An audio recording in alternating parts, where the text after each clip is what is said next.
الله ما وبخي او داسې پادشاهي راکړې چې وروسته د ما نه دې هېڅ چاته هم نه وي ورکړې.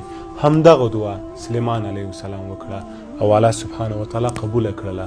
داسې پادشاهي یې ورکړله چې نه تنها انسانان بلکې پیریان او حیوانات یې هم تابع شول، د ده په امر باندې به ګرځېدل. داسې پادشاهي یې ورکړې وه چې حتی باد به د ده په فرمایش باندې و چې څه وخت بې زړه و په همغه وخت به باد هم راتللو. پوهېږئ ولې سلیمان علیه السلام داسې یوه دعا وغوښتله چې ناممکنه وه؟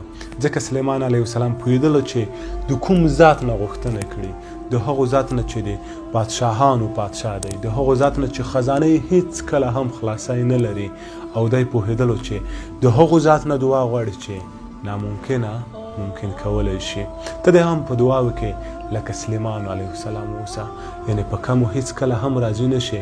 د الله په دربار کې خو کمې نه دي، ښې ډېرې ځینې وغواړه، هر څه چې ځینې غواړې ډېرې غواړه. السلام علیکم.